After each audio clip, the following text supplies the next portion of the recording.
నా బంగారు కొండ, నీ వల్లే ఆ మాంత్రికుడు ఉడాయించాడు గాయత్రి.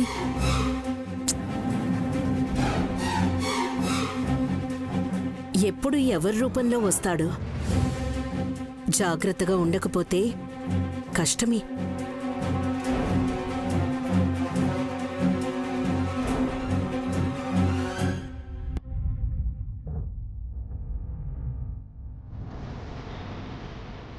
అరే ఎక్కడ మమ్మీ గజగండ? ఇక్కడే ఉండాలిరా, కానీ లేడు. ఇంకేం వేషం వేయడానికి వెళ్ళాడు?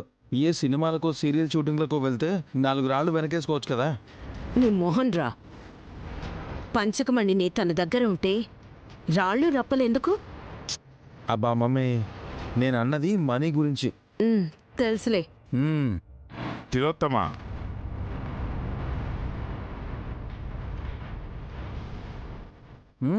రండి రండి. నమస్కారం గండాజీ. ఎవరిలానో వస్తారనుకున్నాను, కానీ తమరిలానే వచ్చారు మీరు. మీరు గుర్తుపట్టాలని. నువ్వు విశాల్ రూపంలో వచ్చినా సరే గుర్తుపట్టేశారు కదా. ఆ గాయత్రి పాప విశాల్ని తీసుకురాకపోయుంటే వాళ్ళ వ్యాపారాన్ని తల్లకిందులు చేసుండేవాణ్ణి. నేను చెప్పానా మాస్టారు, అది పాప కాదు పెద్ద పీప అని. పడిపోయిన వాళ్ళ నాన్నను లేపి మరీ చెయ్యి పట్టి తీసుకుని వచ్చింది అని అంటే ఎంత తెలివి ఉందనుకోవాలి. చిన్న వయసులో అంత తెలివి ఉండటం చాలా గొప్ప విషయం. పిల్ల గుర్తుపట్టింది అంటే ఇక నువ్వెన్ని వేషాలు వేసినా లాభం ఏముంది? ఆలోచించాల్సిన విషయమే తిలోత్తమా. నేను ఎవరిలా వచ్చినా సరే గాయత్రి పాప గుర్తుపట్టగలిగింది అంటే ఆ పేరు వల్లనే అనుకుంటా. గాయత్రి పెద్దమ్మ ఎఫెక్టే అంటారు, అంతేనా? అసలు మా పెద్దమ్మ మణికాంతగిరికి సంబంధించిన పేపర్లు దాచిపెట్టింది అని మీకు ఎలా తెలుసో చెప్పగలుగుతారా గండాజీ? మీ అమ్మకు అన్ని విషయాలు తెలుసు వల్లభా. మా మమ్మీకి నేనంటే ఎంత ఇష్టమో అంత చిరాకు కూడా. తమరే చెప్పాలి.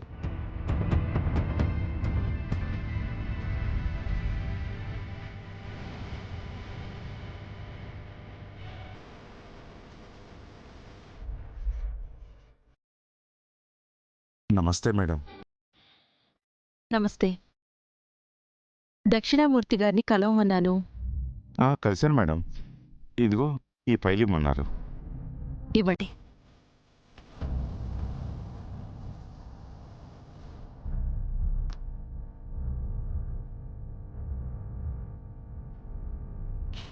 మేడం,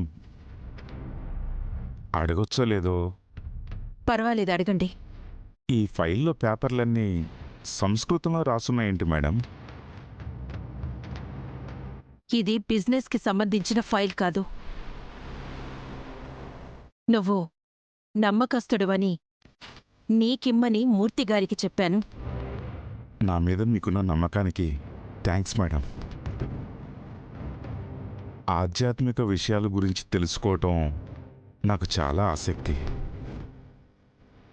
ఆ పేపర్లను చూస్తే దేవుళ్లకు సంబంధించినట్టున్నాయి. ఫైల్ తీసుకొని రమ్మన్నప్పుడు దాన్ని తెరిచి చూడకూడదు. Sorry madam. నువ్వు చూసినా అర్థం కాలేదు. నేను చెప్పకపోతే ఇది దేనికి సంబంధించిందై ఉంటుందా అన్న సందిగ్ధంలో పడిపోతావు. అవును మేడం. ఇది మా పూర్వీకుల ఆస్తులు, ఆలయాలకు సంబంధించినది. ధర్మాన్ని కాపాడటం కోసం తరతరాలుగా బాధ్యతను స్వీకరించటం మా అలవాటు. ఆస్తుల్ని ఆశయాలకు ముడిపెట్టడం ఏంటి మేడం? మా అలవాట్ల గురించి పొరపాటున కూడా ఆలోచించకు. ఇక్కడితో వదిలే, లేదంటే మనసు పాడవుతుంది. అర్థమైంది మేడం. విన్నావా మమ్మీ? నేను కళ్ళారా చూశాను కూడా. అంటే అప్పుడు నువ్వు అక్కడే ఉన్నావా? రే, గాయత్రక్క దగ్గర నేను సెక్రటరీనైతే గజగండ అకౌంటెంట్గా పనిచేసేవాడు. చిన్న చిన్న మ్యాజిక్కులు చేసుకుంటున్న ఇతనికి మణికాంతగిరి గురించి తెలిసేసరికి ఆశ పుట్టి మంత్రతంత్రాలు నేర్చుకున్నాడు. అయితే అక్కడే గంటలమ్మతో లవ్ ఏర్పడిందా? లేదు, గంటలమ్మ ఆఫీస్లో హౌస్ కీపర్గా పనిచేసేది. అకౌంటెంట్ హౌస్ కీపర్ని పెళ్లి చేసుకున్నాడా? మమ్మల్ని ఒక్కటి చేసింది తంత్ర విద్యలే వల్లబా. తనకి కూడా ఇందులో ప్రావీణ్యం ఉంది.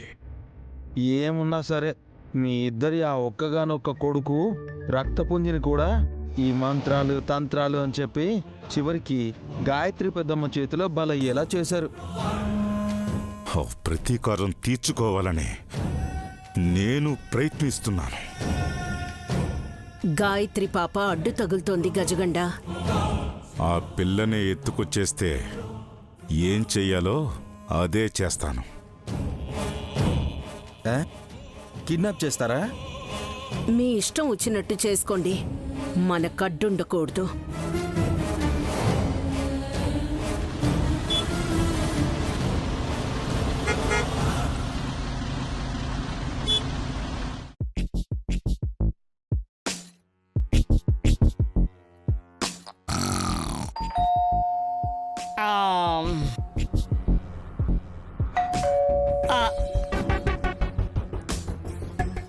ఎవరది? ఎవరు మాట్లాడరా? ఎవరు మాట్లాడరా?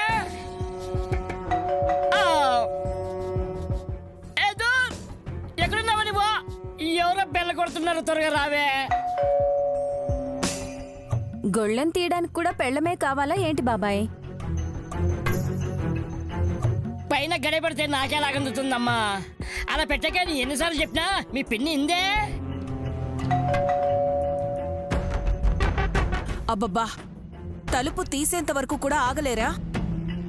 ఎవరొచ్చారో గాని లోపలికి రాగానే 2 మొట్టికాయలు పెట్టాలి.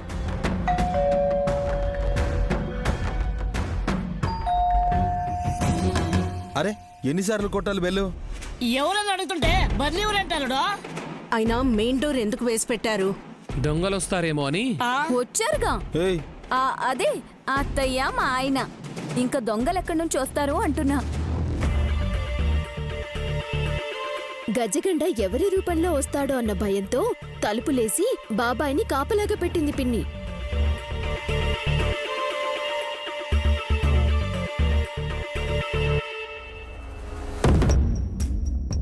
అందరూ ఇంట్లోనే ఉంటే బయట నుంచి ఎలా వస్తాడు?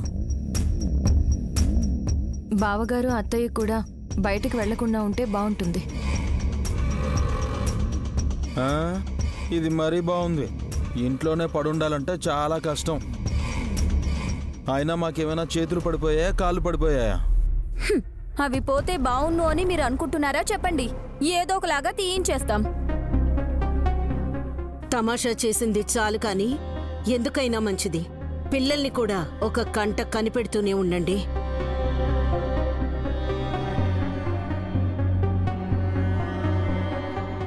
ఏమైందమ్మా?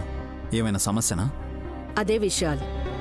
గజగండ పెద్దవాళ్లలానే కాదు, చిన్నపిల్లల్లా కూడా రాగలుగుతాడేమో.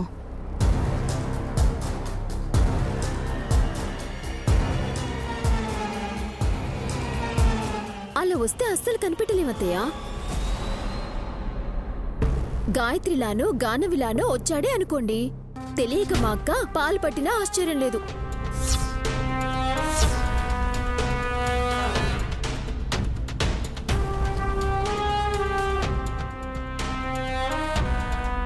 నోరు మూసుకుంటే మంచిది. నేనన్న దాంట్లో తప్పేమీ లేదండి. గాయత్రి పాప విశాల్ బావగారిని చెయ్యి పట్టి మరీ హాల్లోకి తీసుకొచ్చింది కాబట్టి సరిపోయింది. లేదంటే ఆ గజగండ మా అక్క వాళ్ళ బెడ్రూంలోకి దూరేవాడేమో.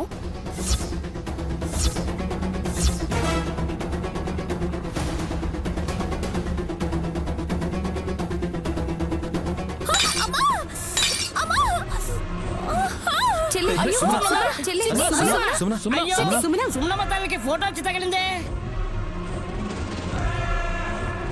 చెల్లి చెల్లి చెల్లి సుమనా, చెల్లి బుర్రెకి బొక్క పడిందేమో చూడండి. రక్తం రాలేదు అంటే ఏం కాలేదు అనే. చెల్లి చెల్లి ఇలా చూడు చెల్లి. స్పృహ కోల్పోయింది వదిన. రేయ్ లేపండి. రేయ్ తను పడుకోలేదురా, మూర్ఛపోయింది. నీళ్లు కొట్టి లేపండి. అక్క నీళ్ళు తీసుకురా. సుమనా అలాగే.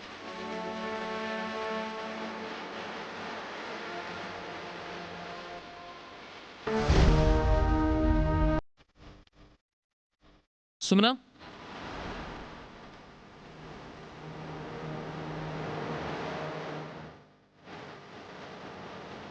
గాయత్రి నువ్వెందుకు నీళ్ళేసావమ్మా? అవును గాయత్రి ఇలారా. ఎవరిని తల మీద కొట్టింది? ఎవరు కొడతారు? పెద్దమ్మ ఫోటోని ఎగురొచ్చి నీ డిప్పకు తగిలింది.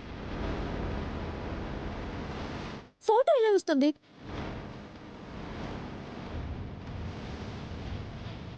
గాయత్రి వల్లనే గాయత్రక్క ఫోటో నీ మీదకొచ్చి పడింది అనుకుంటా.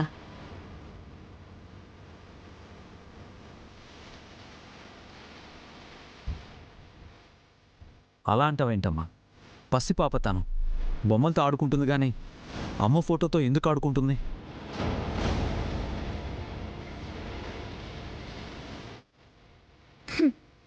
వాళ్ళమ్మని అన్నందుకు చిన్నమని ఒక ఆట ఆడుకుందేమో.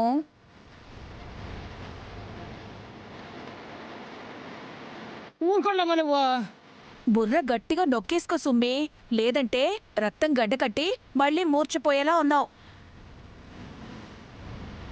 ఇదంతా మా అక్క పని అయి ఉంటుంది. నేనేం చేశాను చెల్లి? నోటికి వచ్చినట్టు మాట్లాడితే పెద్దమ్మ నీకు శిక్ష వేసింది అనుకో. సూటిపోటి మాటలతో గుండెకు గాయం చేస్తే నీ తలకు గాయమైంది. చూసావా సుమన? నేను నిజం మాట్లాడినా నాది తప్పన్నట్టు చెప్తారేంటి బావగారు? అయినా గాలి కూడా లేదు, ఫోటో ఎగురొచ్చి ఎలా తగులుతుంది?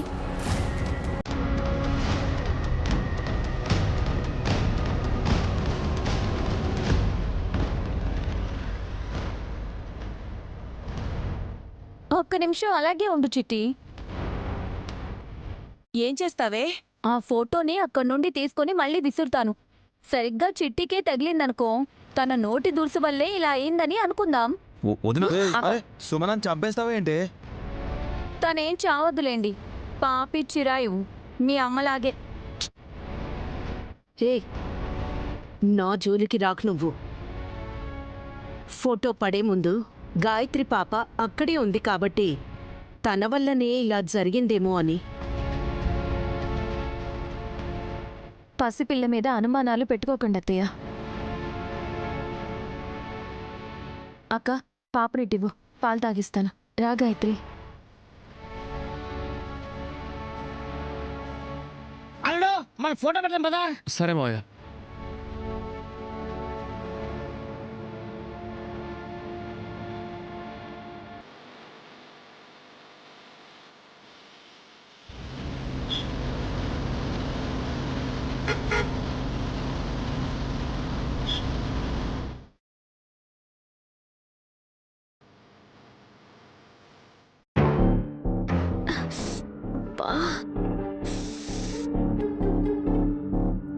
సుమనా రేపు నువ్వు ఫ్రీనే కదా? నేనిప్పుడు బిజీగా ఉన్నానని. అంటే వాళ్ళను వీళ్ళను ఆడిపోసుకుంటూ బిజీగా ఉంటావు కదా అని అలా అడిగాను. విషయం చెప్పండి ముందు. పంచ్ టీవీ వాళ్ళు రేపు మన ఇంటికి వస్తారట. ఎందుకని అడగవే? నేను అడగను, అసలే నాకు తలనొప్పిగా ఉంది. నీ తలకాయ్ ఏంటలా చూస్తున్నావు? నీ తల గురించి మాట్లాడడానికి వస్తున్నారు తెలుసా? తల? అంతలా ఆశ్చర్యపోయేవేంటి? నా బిడ్డని మ్యూజియంలో పెడతామని నా చేత సంతకాలు పెట్టించుకుంటారా ఏంటి? అలా పెట్టాలి అంటే నువ్వు పోవాలి సుమనా. అది ఇప్పుడు అప్పుడే జరిగే పని కాదు. ఏం మాట్లాడుతున్నారండి మీరు? అసలు ఆ పంచ్ టీవీ వాళ్ళకి నా తలకాయకి ఏమైనా సంబంధం ఉందా? కరెక్ట్ క్వశ్చన్ అడిగావు. సంబంధం అంటే ఆసక్తి ఉంది అనటం. వాళ్ళకి నా మీద ఇంట్రెస్ట్ పాడుగాను. అబ్బా నువ్వు మరీ ఎక్కువ ఊహించుకోకు సుమన. ఆసక్తి అని ఎందుకన్నానంటే ఇప్పటి వరకు నీ తల మీద రకరకాల వస్తువులు పడి గాయాలయ్యాయి కానీ నీ హెడ్ మాత్రం అస్సలు బ్రేక్ అవ్వలేదు. అంటే నీ బుర్రలో బ్రెయిన్ ఎలాగూ లేకపోయినా అంత స్ట్రాంగ్గా ఎలా ఉందని వాళ్ళ ఆలోచన. అందుకే నిన్ను అడిగి తెలుసుకోవాలని వస్తున్నారు. అది పంచ్ టీవీ కాదు, పిచ్చి టీవీ అని పేరు పెట్టుకోవాల్సింది. నా తలకి దెబ్బ తగిలి నేను బాధపడుతుంటే వాళ్ళకి ఇంటర్వ్యూ కావాల్సి వచ్చిందా? సోషల్ మీడియాలో పోస్ట్ చేస్తే ఎన్ని లైక్లు వస్తాయో కదా. అక్కర్లేదు. ఆ టీవీ వాళ్ళని పిలవకుండా ముందు మా అక్కని పిలిచి పెద్దత్తయ్య గారి ఫోటోను గోడకి తగిలించకుండా తీసి స్టోర్ రూమ్ లో పడేయమనండి. పెద్దమ్మ ఫోటోని పనికిరాని వస్తువు అనుకుంటున్నావా? చచ్చిన ఆవిడ ఫోటోకి దండ వేయరు, దీపం పెట్టరు. అలాంటప్పుడు సుమనా, ఇంకొకసారి అలా మాట్లాడితే నీ ఫోటో గోడకు వేలాడుతుంది చెప్తున్నా. మీరెక్కడి మహానుభావులండి బాబు. ఇంటికి ఎవరొచ్చినా సరే ఆ ఫోటోలో ఉన్న ఆవిడ ఎవరు అని అడిగితే ఏం చెప్పాలి? గత జన్మలో విశాల్ బావ గారి కన్న తల్లి అని, ఇప్పుడు కన్న కూతురుగా పుట్టి కనపడకుండా పోయింది అని చెప్తే పిచ్చి కథలు చెప్తున్నారా అని కోపడతారు. ఇలా నోటికొచ్చినట్టు మాట్లాడతావు కాబట్టే పెద్దమ్మ ఫోటో వచ్చి నీ తలకు తగిలింది. ఈసారి తగిలితే మాత్రం తగలబెట్టేస్తాను. నీ వల్ల రూపాయి లాభం లేకపోయినా నిన్ని ఇంట్లో ఉండనిస్తున్నారని సంతోషపడకుండా కొత్త సమస్యలన్నీ తెచ్చుకుంటే రోడ్డున పడతావు.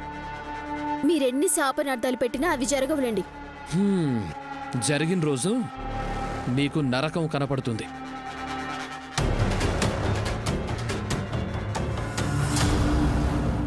అదేంటి చాపా తిండి పట్టుకోకుండా వెళ్ళిపోయారు? నాకు పని పెట్టాలనేమో.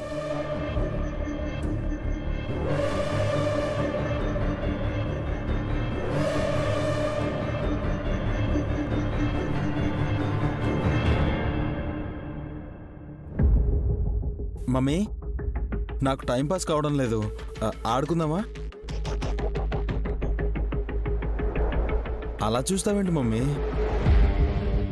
ఇప్పుడు మనం చేసేదేం లేదు కదా. రేయ్, కొంచెమైనా కామన్ సెన్స్ ఉందా నీకు? చిన్నపిల్లలు ఆడుకుంటారు, పెద్దవాళ్ళు ఆడుకుంటారా ఎక్కడైనా? విశాల్ తమ్మి నైని జీవితాలతో నువ్వు ఆడుకుంటున్నావు కదా మమ్మీ. నోర్మోయ్, ఏం మాట్లాడాలో కూడా తెలియదు నీకు. నీ కాలక్షేపం కాకపోతే గాయత్రి పాప గురించి ఆలోచించు. ఆ పిల్లకేమైంది మమ్మీ? పట్టిస్తే పావు లీటర్ పాలు ఉఫ్ అనేలోపు ఊదేస్తుంది. గాయత్రి పాపకు మాటలు రావు కానీ మనం ఇంకేం మాట్లాడకుండా నోరు మూసుకునేలా చేస్తూ ఉంటుంది. అది గమనించావా నువ్వు? ఈ కాలం పిల్లలే అంత మమ్మీ. కానీ గాయత్రి కాస్త అడ్వాన్స్డ్గా ఉంటుందనుకుంటున్నాన్రా. ఎందుకంటే నిన్న సుమన వాళ్ళ అక్కను అవమానించేలా మాట్లాడితే గాయత్రీదేవి ఫోటో వచ్చి తన తలకు తగిలింది. అవును మమ్మీ. అరే, ఆ ఫోటో అలా ఎలా ఊడిందంటావు? నాకెందుకు గాయత్రి పాప మీదనే డౌట్గా ఉందిరా. మమ్మీ, అరే డౌట్ పడితే నమ్మేలా ఉండాలి. ఆ పిల్ల నా మోకాలంత హైట్ కూడా ఉండదు. గోడకున్న ఫోటో ఏమో నా తలంత ఎత్తులో ఉంటుంది. పోనీ సరే, ఎలాగోలా అందుకుంది అని అనుకుందాం. అది ఎలా మోస్తుంది, అసలు ఎలా విసురుతుంది? అదంతా నాకు అనవసరం. ఆ పిల్ల చూపే చాలు, తను అనుకున్నట్టే జరిగిపోతుంది. ఇదేదో హర్రర్ మూవీలో సీన్లా ఉంది మమ్మీ. నువ్వు జోక్గా తీసుకుంటున్నావు వల్లభ. సీరియస్గా ఆలోచించు. అరే, మనం ఆడుకుందామంటే గాయత్రి పాప మనతో ఆడుకుంటుంది అని చెప్తున్నావు. తన పేరు మాత్రమే గాయత్రి మమ్మీ, కానీ తను ఎప్పటికీ పెద్దమ్మ గాయత్రీదేవిలాగా మారదు, కానే కాదు. ఆ రాజసం, ఆ గంభీరం, అసలే ఆ వ్యక్తిత్వాన్ని అంత సిల్లీగా నువ్వు పోల్చేయకు. నువ్వు కాదు, ఎవరైనా సరే నేను చెప్పిన దాన్ని నమ్మరనే గజగండ గంటలమ్మలకు చెప్పాను. స్టోరీ బాగుందన్నారా? ఇంటికొచ్చి గాయత్రి పాప సంగతేంటో చూస్తామన్నారు. వాళ్ళు వస్తే నైని వాళ్ళు కాఫీలు టీలు ఇస్తారనుకున్నావు మమ్మీ ఆ?